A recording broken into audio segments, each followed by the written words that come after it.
그러네.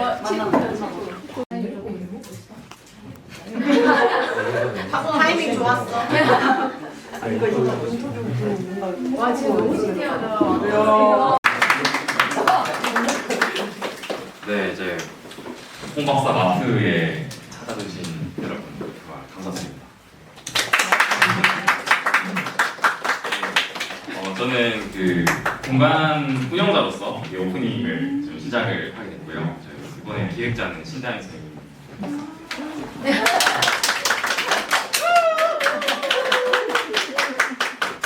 이렇게 이제 훌륭한 기획으로 제일 부산이 컨텐츠적으로는 조금 굶어줍니다. 예. 사실은 그 피란 수도의 역사 이외에는 되게 이제 소비할 거리가 좀 없는 그런 곳인데 이제 홍대학교 그 선생님들 덕분에 그 로컬 기획에 좀 새로운 그런 바람이 불지 않을까 그런 기대를 하게 되면서 이제 이렇게 전시를 하게 되고요. 사실 저희가 이거를 커뮤니케이션 시작한 지는 꽤 많이 됐어요. 그렇죠. 그래서 이제 홍익대학교 박사 여러분들이 얼마나 왕성하게 활동을 하는지 저는 이제 그 기간 동안 또 되게 많이 구경을 했던 것 같아요. 여기저기서 이제 거의 매달 전시를 하시는 분도 계시고 이제 다른 분들도 너무 이제 글로벌하게 활동을 하고 계시더라고요. 그래서 되게 이제 많은 그런 존경심과 경외심을 가지면서도 이렇게 좀 준비를 하고 기대를 했어요. 그리고 제가 여기 공간을 시작한 이후로 기사를 가장 많이 냈습니다. 해보신 분들 없을 건데 101개가 나왔거든요. 와. 그거를 이제 좀 기관 쪽에서 신뢰할 만한 그런 곳으로 좀 많이 배포를 시켜가지고 네, 부산 시립에 들어갔죠. 들어갔죠. 여튼 이게 이렇게 이제 열심히 나름 저는 서포터로서의 역할을 좀 잘 했으면 좋겠다 또 그런 기대를 하면서 좀 진행했던 것 같고요. 그렇습니다. 네, 이렇게 이제 근데 마이크를 바로 드리면은 너무 부담스러우실 것 같은데. 대표님이 부담스러우시나요? 이번 기획에 아주 멋진 글을 작성해주신 이충현 선생님. 그래서 이제 한마디 부탁드립니다. 이제 수학을 하게 되면서 작가님들 교류를 하면서 많이 봤는데 정말 멋있으세요. 정말 멋있으시고 작품 활동 정말 진지하게 진중하게 해나가시는 분들이라는 걸 제가 느끼고 작가님들의 작품 세계를 절대로 다 담을 수 없지만 제 나름대로 그래도 써봤습니다. 너무 멋지고 많이 응원해 주시고 질문도 많이 해주시고 이렇게 부산이라는 멋진 도시에서 여기 정말 멋있잖아요, 대표님. 항상 제가 올 때마다 부산 너무 좋다고 말씀드리는데 멋진 도시에서 이렇게 또 서울에서 오신 서울이나 어떤 이렇게 수도권을 기반으로 활동하시는 작가님들이시지만 또 이렇게 두 도시의 어떤 아름다운 만남으로 저희가 좀 더 문화를 더 풍부하게 할 수 있는 기회라고 생각을 하고 많이 이렇게 적극적으로 참여해 주시고 하셨으면 좋겠습니다. 작품도 다들 진지하게 다들 잘 보고 하셨으면 좋겠습니다. 감사합니다.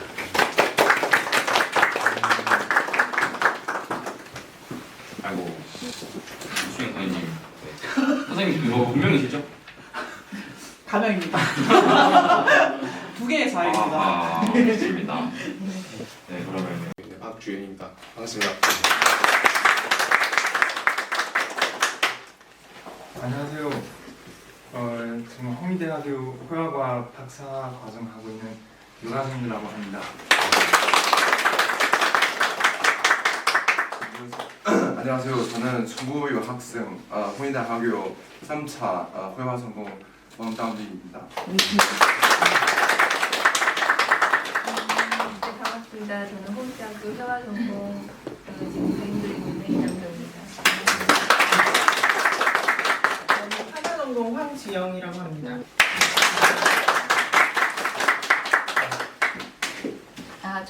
저도 판화 전공이고요. 김유정이고요. 지금 그 뒤에 귀하고 그 좀 무시무시한 그 검은 그림 그린 작가고요. 저는 그 이충현 선생님 써주신 글도 너무 좋았고 여기 이곳 처음에 방문했을 때 굉장히 너무 좋았는데 그 부산 진시장 진입하면서부터 막 너무 흥분되고 너무 설레었어요. 저희가 이제 홍마트라고 전시를 준비하기도 했지만 이게 진시장 옆에 있는지는 사실 몰랐거든요. 근데 그 진시장이라는 것과 이 마트라는 게 사람들한테 뭔가를 판매하고 이런 곳인데 굉장히 생활 그 밀접한 그 물건들을 파는 곳에 갤러리가 있다는 것도 굉장히 신기하고 무언가 우리는 서로 거래를 하는 그런 사람들이잖아요. 그런 부분 좋고 그래서 저는 이 전시 하면서 여기 상가분들한테도 되게 많이 알려서 그분들이 오셔서 보셨으면 좋겠다라는 생각 너무 많이 했어요. 우리가 각자 그 굉장히 예술이라는 게 뭐 동떨어져 있는 게 아니라 우리가 고민하는 거를 그분들도 똑같이 고민하는 어떤 한 부분이라고 생각하거든요. 저는 그 신체 부분을 되게 그리는데 저는 이 상가 분들도 자기가 육체적인 노동을 같이 겸하고 계시잖아요. 갑자기 오랜만에 말하려니까 덜덜덜덜 이걸 한 모금 듣는 분들이 막 부담스럽게 어서 죄송해요. 그래서 선생님이 써주신 글도 너무 좋았고 이 범일과 이 아이테르와의 인연도 너무 좋았다. 우리가 계속해서 뭔가 진행해 나갈 때 우리가 사람들과 그 교류하고 싶은 마음을 굉장히 전달해 줄 수 있는 좋은 장소겠구나 이런 생각 들어서 여기 참여하게 돼서 너무 감사하고 이게 소리가 전혀 안 나오는데 이걸 듣고 한다는 게 매우 어색합니다. 네, 이게 누가 말하고 있냐? 화살표 같은 거. 네, 화살표. 사진 찍은 거예요. 천천히 비주얼이네.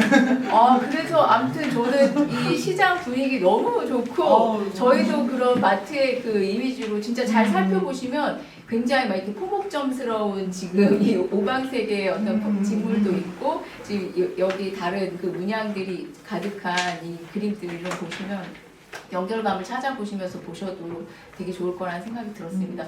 말 길게 해서 너무 죄송합니다. 네, 고맙습니다. 여기 어떤 이질적인 소리라든지 그런 그 감각, 그 시각화할 수 없는 그런 감각들을 계속 느껴요.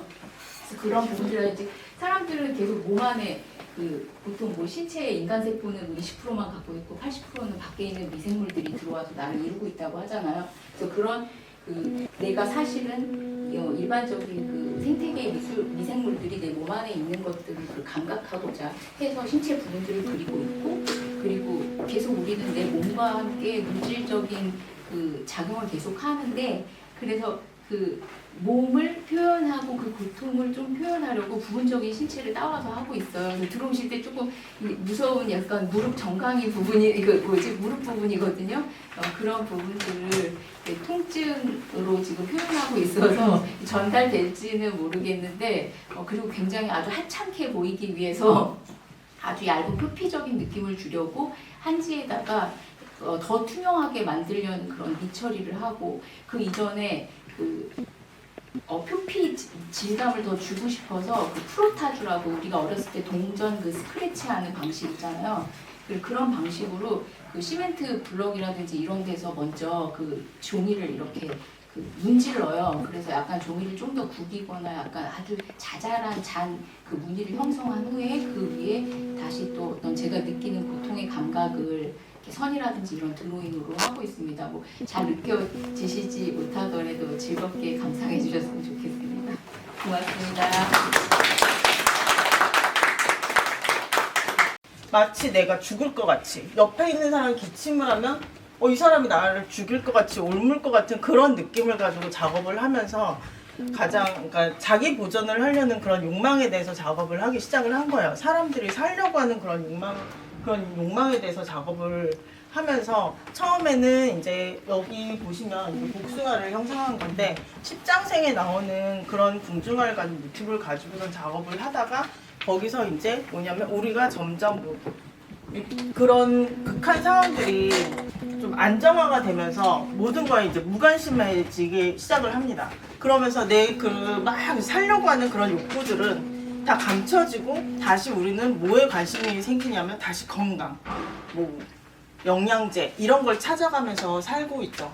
그래서 점점 저의 작업은 이렇게 흐리게 되고 감춰지고 무관심하거나 안정화를 찾게 되는 과정입니다. 그래서 이것도 한 8겹 정도의 한지를 레이어 해가지고 붙인 건데 이거는 되게 지금 흐릿하니 잘 뭔지 모를 수도 있고 뭔가 색도 사실은 굉장히 시뻘건 빨간색이 파란색인데 이것도 다 가려져서 이제는 흐리게 파스텔 톤으로 보이잖아요. 대신에 뭐냐면 저희가 주로 이제 어린아이들한테 쓰는 이런 색동 같은 경우는 벽사임이어가지고 그 벽사 같은 경우는 우리 이런 걸 좀 지켜주고 액을 물리쳐주는 그런 의미이기 때문에 이거를 이제 대신에 좀 강조를 하기 시작을 하고 얘도 마찬가지예요. 그리고 가장 중요한 거는 얘는 도대체 이런 이상한 패턴은 뭘까라고 생각을 하실 수도 있는데 이거는 저희 그 신석기 시대 그 토기를 보시면 빗살무늬로 이렇게 돼 있어요. 그 빗살무늬가 뭐냐면 이걸 되게 튼튼하게 하기 위해서 했다 아니면 장식성이다. 또 하나는 뭐냐면 비나 이런 물을 나타내서 풍요를 상징하는 그런 무늬여서 이게 저는 물을 나타내는 거예요. 근데 왜 물이 깜장색이냐? 물은 파란색인데 라고 생각을 할 수도 있잖아요. 그리고 물 자체는 우리한테는 뭐냐면 일반적으로 뭐가 생각나요? 깜장색, 검정색 하면은 어둠, 죽음 이런 게 생각이 나잖아요. 근데 동양에서는 오방색이 뭐냐면 물을 상징해요. 그렇게 하면 물을 상징하면 뭐냐면 이게 또 생명으로 연결이 돼서 양가적인 거죠. 그러면서 이거는 이제 오방색 위에다가 물을 표시를 한 거고 여기를 보시면 굉장히 얇은 한지를 목판화로 찍어가지고 2개 레이어하고 이제 겹쳐진 거고 얘도 4개의 한지를 붙였는데 이게 빛이 좀 이렇게 햇빛이 비친다든지 좀 그러면 이게 티가 나는데 지금 레이어된 게 티가 안 나서 그런데 저는 이제 이런 레이어 작업을 하고 있습니다.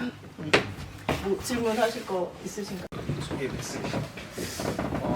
저희 이제 작업은 한국 도깨비에 대해서 작업을 하고 있습니다. 우리 이제 한국 도깨비 이제 특징 중 하나는 뭔가 신명나고 굉장히 뭐랄까 장난기가 있고 그리고 사람들과 상부상조하고 어떻게 보면 품앗이라는 이제 그런 존재라고 이제 알려져 있었죠. 이제 그게 어떻게 보면은 우리 한국인의 정서랑 어떻게 가장 유사하다고 볼 수도 있고요. 저는 이제 그런 그 한국 도깨비를 저희 어떤 미적 조형성과 같이 결합을 해서 계속 이제 어떻게 보면은 작업을 하고 있습니다. 한국 도깨비가 이제 내재되어 있는 그 특징들을 보면은 이제 어떤 신명함 그리고 어떤 신묘 그리고 어떤 흥, 윤력 이런 여러 가지 어떤 미적 특성들이 어떻게 보면 우리 한국 어떤 미의식과 어떻게 보면 전통적으로 깊게 연관이 되어 있어요. 그러다 보니까 그런 그 내재되어 있는 도깨비에 내재되어 있는 어떤 미적 특성을 저희 어떤 그 개성에 어떤 힘입어서 한번 이런 작업을 계속 해보고 있어요. 그러다 보니까 다양한 재료로 제가 하고 있어요. 뭐 아크릴로도 해보고 있고, 뭐 유화나 어떤 단일 색상으로도 드로잉 방식으로도 하고 있고요. 아니면은 뭐 장지에다가 우리 한국의 어떤 공통적인 한지라는 그 장지의 특성을 이용해서 아크릴로도 한번 해보고 수치화나 여러 가지 이제 기법을 이제 활용을 해보고 있어요. 그리고 뭐 또 그 그림들 안에 나와 있는 특징을 본다면 우리 뭐 도깨비라고 이야기하면 뿔이 달려있고 뭐 훈도시 차림에 어떤 도깨비 방망이를 들고 있는 거 아니야? 이렇게 또 생각을 하실 수가 있잖아요. 뭐 그거는 어떻게 보면 이제 일제 강점기 시기에 어떤 그 일본인들이 요게 그 온이라는 그 특징이 이제 왜곡되어 있는 어떻게 뭐 이미지거든요. 그런 그 이미지고 우리나라 도깨비의 특징을 이제 문헌에 뭐 본다면 굉장히 어떤 다양한 형태의 도깨비들의 이미지가 있어요.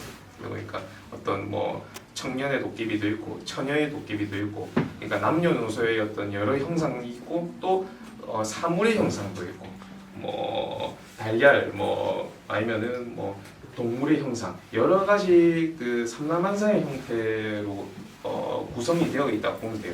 그러다 보니까 제가 이제 나오는 뭐 식물도 나올 수도 있고 동물도 나올 수도 있고 뭐 아니면 건물의 형태나 다양한 삼라만상 형태를 제가 이제 그 베리에이션을 조금 넓히고 있습니다. 그렇고 뭐 지금 현재 작업은 그런 형식으로 하고 있고 그리고 이제 도깨비라는 특징은 어떻게 보면은 신화적 상상력이거든요. 어떻게 보면 우리가 막 도깨비도 있고 한국에는 도깨비도 있지만 일본에는 또 오니 그리고 중국에는 귀 아니면은 뭐 서양에서는 고블린 뭐 이런 다양한 동서고금 막론하고 어떻게 보면은 우리가 말하는 신이라는 존재를 만들고 있잖아요. 그 왜 만들까? 라는 거를 저는 어떻게 보면 그 포커스에 맞춰서 작업을 하고 있어요. 그래서 제의적인 관점에서 저는 조금 연구를 하고 있습니다. 왜 그러니까 우리가 예를 들어서 절에 대웅전 아니면은 성당 뭐 이런 데 가더라도 뭔가 우리가 말하는 신묘함을 느끼잖아요. 왜 우리는 그 신묘함을 느낄까? 네. 왜 우리의 어떤 심리 상태는 왜 그런 어떤 신의함, 신묘함을 느낄까라는 거죠. 그런 부분을 물론 지금은 제가 확답을 못 내릴 것 같아요. 왜냐하면 저도 지금은 고민하고 연구 중에 있다 보니까 그래서 그런 제의적인 가치로서 이번 전시는 그런 식으로 한번 실험을 한번 해보았어요. 그래서 약간 향을 한번 피워보고 향으로서의 그 감성으로 봤을 때 이 그림들이 어떻게 또 보일 것인가, 또 어떻게 느끼는 것인가 그런 부분에서도 여러분들하고 한번 그런 소통을 한번 해보고 싶기도 하고 또 그런 또 피드백을 한번 받고도 싶습니다. 예. 제 우선은 그런 발표는 여기까지고 혹시나 또 뭐 질문 있으시면 얘기를 해주시면 감사하겠습니다. 저 질문 있어요. 예. 저는 박주현 선생님 작업 처음 봤을 때 이게 그려진 벽화 이런.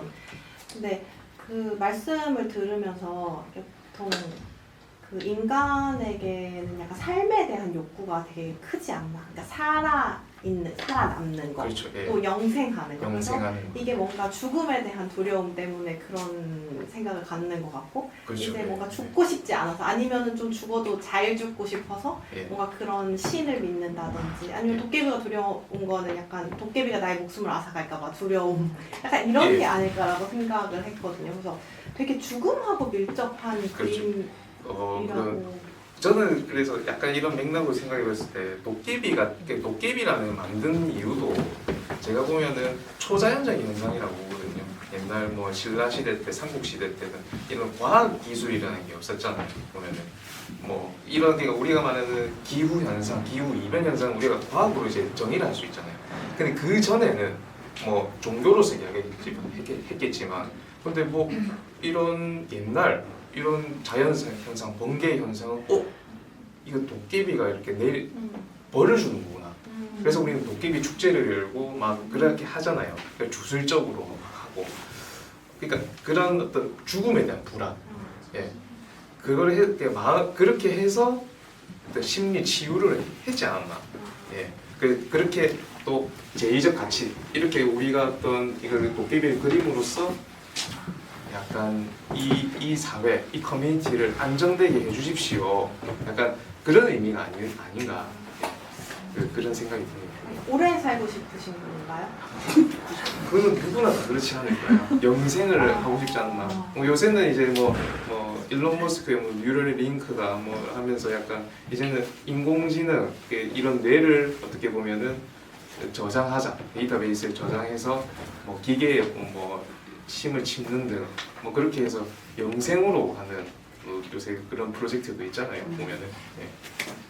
혹시 도깨비나 귀신 이런 게 무서우신가요? 아니면 어렸을 때 무서워했다든지? 무섭다기보다는 약간 되게 신선했죠. 그러니까 그 사람 강렬했다. 무섭고 이런 것보다는 기묘하고 강렬했다. 강렬했을 때가 우리가 초자연 현상을 보고 뭔가 무섭다고도 느낄 수도 있겠죠. 무서운데 자꾸 그 기억이 강렬해. 이거를 내만의 상상력으로 더 업데이트를 한번 해보고 싶다. 근데 이게 나만 그런 감정일 거라 생각했는데 아니더라고요. 여러 사람도 그런 어떤 영감을 받고 계속 그 상상력을 만들어 나간다. 예. 그렇게 작업을 하시는 분들도 많고 보니까. 예.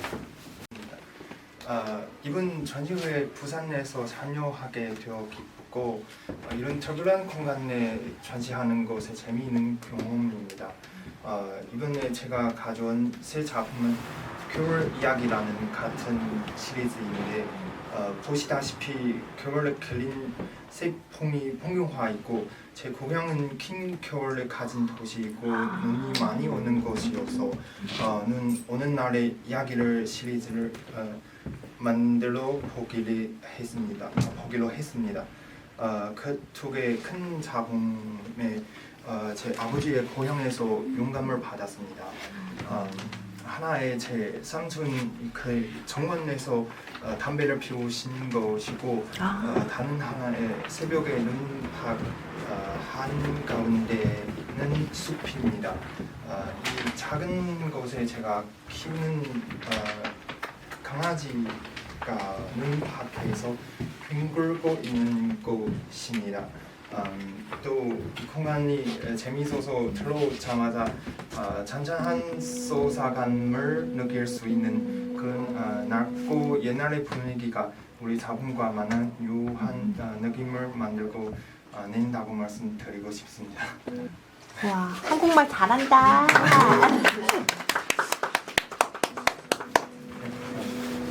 이 질문을 안 드릴 수가 없는데 고향이 어디신가요? 중국에서 동부 지역 도시입니다. 지린성. 지린성에서 나타났고 제 아버지 고향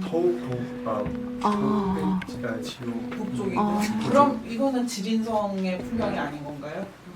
이거 지린성. 요건 지린성. 요건 비룡정성. 더 북쪽. 북쪽이라서 눈이 많이 네. 오는구나. 어떠한 것을 기억하는 방식이 다 다른데요.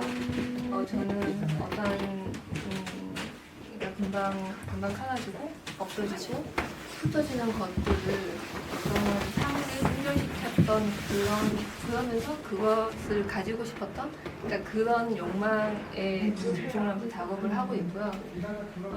일단은 요거는 일단 물질적인 것은 실입니다. 그러니까 실은 저희 어머니가 실가게를 하셨고 그래서 저는 여기 밑에도 실가게가 있던데요. 그래서 저도 딱 어떤 건물 들어가면 실가게가 있으면 먼저 그거부터 눈에 들어오는 것 같아요.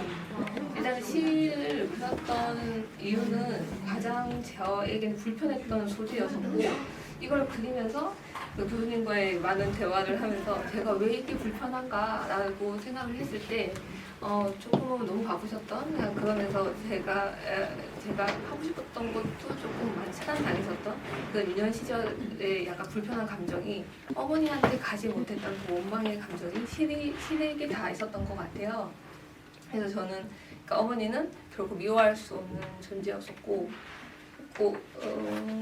아무튼 그런 아픔 뭐 그런 기억들이 실에 있었는데 이것을 소재로 삼은 이상 일단은 요거를 뭔가 나만의 방법으로 해체하고 한번 이것을 저는 그림을 그리는 사람이니까요. 그러니까 회화로 이렇게 표현을 한번 해보고 싶었어요. 그래서 이렇게 나를 한번 감싸는 듯한 그러니까 이런 걸 한번 표현을 해보고 싶었는데 이걸 지금 이 공간에서 또 제가 고향이 부산인데요. 그러니까 이 공간에서 이렇게 첫 이런 구도로 전시를 하게 된 것도 굉장히 큰 저에게는 그러니까 의미가 있는 것 같아요. 아무튼 저는 그러니까 이렇게 실을 이렇게 나를 감싸는 그러니까 이게 그러니까 실은 더 이상 저에게는 혐오가 아니고 저에게는 공포도 아니고 그러니까 그거를 제 눈앞에서 저만의 방식으로 그러니까 저만의 방식이라기보다는 제가 그림을 그리는 사람이니까 저의 무기로 이 두려움 앞에 이렇게 뭔가 좀 나서는 그러니까 맞서는 그러니까 그런 시도였었고 그래서 일단은 완성은 했는데 일단은 저는 이 공간을 코나라고 부르고 있어요.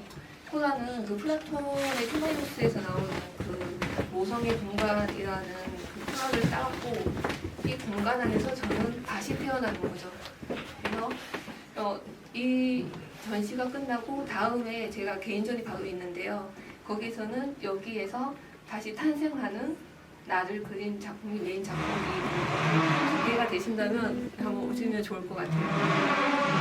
여기까지입니다. 최근에 제가 크게 두 가지 시리즈로 작업을 하는데, 하나는 이렇게 좀 식물을 닮아 있는 제가 만들어낸 어떤, 저는 얘네를 꽃이라고 부르거든요. 이 꽃의 이미지 시리즈가 하나 있고, 또 이렇게 드로잉의 기법이 좀 두드러지는 이 작업 시리즈 두 가지로 크게 하고 있는데, 이렇게 같이 그림을 건 거는 사실 처음이에요. 항상 되게 다른 시리즈라고 생각을 해서 따로 이렇게 작업을 연출하는데, 이 공간을 위해서 이제 작업을 한 작품들이고, 이 이미지를 그릴 때 저는 이제 그 꽃을 보고 그리면 꽃에다가 시선을 초점에 두고 화면을 보지 않고 드로잉을 하거든요. 그래서 사실 그렇게 하는 이유가 최대한 더 해체시키고 싶어서 그런 좀 자율성을 더 부여하는 방법으로서 그런 기법을 사용하고 있어요. 그래서 이 꽃이라는 게 사실 그냥 꽃 하면 다 통념적으로 예쁘고 아름답고 좋은 거이라고만 생각을 하지만, 이거는 사실 그 생식기이고 자웅동화의 성질을 가진, 자세히 들여다보면 굉장히 기괴하고 좀 징그럽기도 하고 그닥 아름답지 않은 저는 것이라고 생각을 하거든요. 그래서 멀리서 봤을 때 아름답지만 자세히 들여다봤을 땐 되게 무섭게 느낄 정도로 기괴한 이 모습을 가진 이 꽃이, 저는 그 사람 한 명 한 명과 되게 닮아 있다고 생각을 했어요. 이 꽃이라는 건 사실 그 피는 시기도 다 다르고, 또 피어 있는 기간도 다르고, 피어나는 환경도 다 다르고, 그냥 그런 그 아주 예쁜 상태로 유지되는 기간도 되게 짧고, 그 모든 것들이 되게 인간하고 닮아 있지 않나 라는 생각을 하면서 이 작업을 했고, 사실 그 인간에 대한 고민을 하는 건 제가 사람을 되게 좋아하기 때문이거든요. 근데 그 좋아하는 것과 다르게 되게 사람이 어려워요. 사람 마음을 잘 모르겠고, 그러다 보니까 사람들이 이제 나를 어떻게 생각하는지에 대한 고민도 크고, 또 내가 되게 사람들에게 뭔가 사람들이 선호하는 인간상이 되고자 하는 욕구도 되게 강한 것 같아요. 그래서 제가 이 작업 시리즈가 대부분 어두운 색의 배경 화면을 가지고 있는데, 붉은 빛깔을 배경을 가지고 있는 작업들도 되게 많아요. 보랏빛이나. 근데 그 개인전을 할 때 그 전시에 오셔서 다들 왜 배경이 어둡냐, 왜 배경이 이제 보라색이냐, 이런 질문을 진짜 많이 하시는 거예요. 그래서 그거를 한 몇백 번 듣다 보니까 그 전시가 이제 끝났을 때 약간 그게 그렇게까지 궁금할 일이야? 라는 생각이 드는 거예요. 그래서 왜냐하면 어두운 배경이 아닌 작업에는 사실 사람들이 왜 이 색을 썼어? 라는 질문을 별로 하지 않거든요. 근데 뭔가 그게 어둡고 약간 붉거나 보랏빛깔이라는 이유가 되게 사람들에게는 궁금증을 유발한다는 생각이 들었어요. 그래서 그것에 대해서 고민을 하다가 제가 여기 있는 이 두 개 작업을 하게 되었는데, 되게 이제 갖가지 색, 무지개 색을 다 이제 그려 넣었어요. 근데 저는 사실 어렸을 때부터 되게 보라색을 좋아했는데, 제가 너 무슨 색 좋아해? 했을 때, 나 보라색 좋아해 라고 하면은, 보라색 좋아하는 사람들은 좀 비정상이라던데? 라는 그런 항상 피드백을 받는 거죠. 그래서 근데 그 얘기 들었을 때, 맞아, 나는 원래 좀 유별나? 라고 생각하고 그런 얘기가 불편하지 않았는데, 한 20대 중반 정도가 지나가면서 뭔가 그냥 좋아하는 색을 얘기했을 뿐인데 나라는 사람에 대해서 판단하거나 규정하는 게 너무 불편하다는 생각이 드는 거예요. 그래서 그 다음으로 좋아하는 색이 녹색이었는데, 어느 순간부터 보라색이 너무 튀고, 보라색을 얘기를 하면 좀 그렇게 별나다는 피드백을 받고 하니 녹색이라는 대답을 하기 시작했어요. 뭔가 의도한 건 아니지만 자연스럽게. 근데 그래서 제가 그 녹색 시리즈 작업도 되게 많이 했는데, 요즘에 다시 그 보랏빛깔에 또 집중을 하면서, 아, 내가 원래 보라색을 계속 좋아했는데 사람들에게 뭔가 사람들이 구미에 맞춰서 내가 좋아하는 것을 포기했나? 라는 생각이 들더라고요. 그냥 그게 사람들을 불편하게 하지 않는 방법이라는 식으로 제가 채택한 게 아닌가라는 생각을 하면서 이 작업을 하게 되었어요. 그럼 네가 좋아하는 색은 뭐야? 라는 질문을 던지고 싶었고, 그냥 나는 이게 좋아. 그냥 있는 그대로 나를 바라봐 줬으면 하는 그런 마음을 담아서 이런 작업을 했습니다. 네, 이상입니다. 혹시 궁금한 거 있으시면 질문해서 되게 넓게 퍼져 계시네요. 네, 어디 봐야 될지 모르겠어요. 궁금한 거 있으시면. 현재만 있잖아요. 그러니까 과거에 어떤 현실을 했던 그게 싹 지워지고 화이트 큐브에 이렇게 그림이 걸리는데 여기는 그 개인의 추억이나 그 기억이 축적되어 있는 가옥이잖아요. 집이잖아요. 그러니까 그 공간에서 그러니까 저희가 이렇게 다시 이렇게 모여서 또 각자의 이야기가 있는 그러니까 이런 걸 이게 풀 수 있는 기회가 되어서 그 부분도 정말 재밌다고 생각합니다. 우와. 완벽한 마무리였습니다. 멘트 하나. 뭐야 되지? 홍 박사 화이팅! 홍 박사! 홍 박사! 화이팅!